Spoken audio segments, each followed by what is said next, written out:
They're scared on the right. They're afraid. They're terrified of what might happen if Harris becomes president.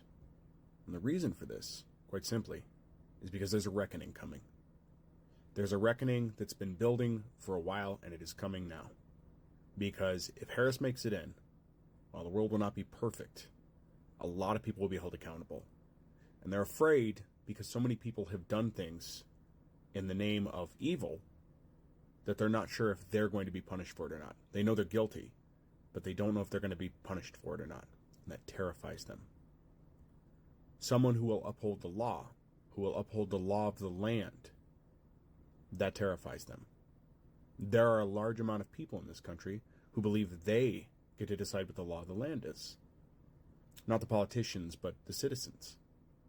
And while that is for the most part true, that we do as a people decide what laws we want and don't want, as has been seen in a lot of videos recently, people are told what the law is and they don't want to follow it. They assume they are immune from it, that it is not something that they have to follow.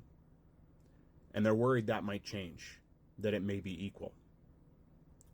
The reckoning is coming because we have a leader who for once, second time to be fair, looks like them. She is familiar to a lot of people who have not been represented.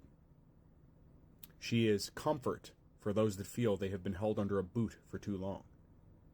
For those that feel like they can't breathe.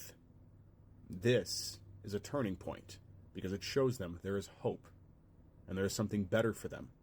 Something that they can look forward to, and that maybe, just maybe, at some point, they can be treated as equals. But for too long, that has not been the case. It scares those on the right because of the fact that the establishment they've known is decaying. This has been known for a while. As an older generation passes on, there's less of that older generation to uphold values that are no longer needed. That were never correct to begin with, but are no longer needed. And that is where we are today. And that's why it scares so many. The symbolic nature of Biden stepping aside and passing the torch on to a younger generation, that in itself is a huge symbol of hope. And Harris, who had to be VP because she was not allowed to be president, because the people couldn't handle it. They weren't ready for it. It needed time. It needed time. And now is that time. I have nothing to fear. And many people that are good people have nothing to fear. It is once again the vocal minority scared and doing what they do when they're scared, which is acting irrationally. But this too will pass, and we will be on to much better times. So, let's look forward to the future. Let's enjoy this hope while we have it. It is reminiscent of another time when hope was the big name on the ticket. And there were a lot of good things that happened in that administration.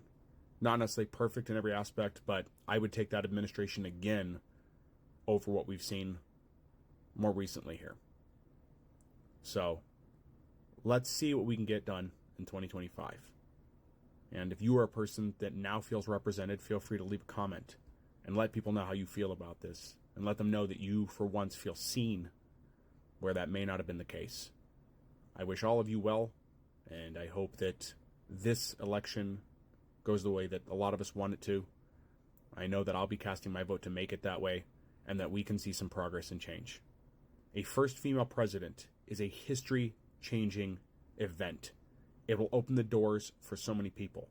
Somewhere out there, there's a young girl watching this who follows politics more than the people around her, who understands what this means, and is probably sitting on the edge of her seat waiting to see what happens. And maybe she'll be the next president in the future, or another president in the future. But this opens the doors for a lot of girls who were told they can do anything they want, and then found out that was a lie when they found it was ruled by men. This world was ruled by white men who didn't want them doing anything but having babies. So, let's change our country for the better, and not set it back 50 years, 100 years, or longer, as we did before. We can do this. The news of a president like this coming up is great. And it has invigorated many people who felt beaten down and downtrodden because of the events of the world. But here we go, guys. Let's make the world better by first making ourselves better.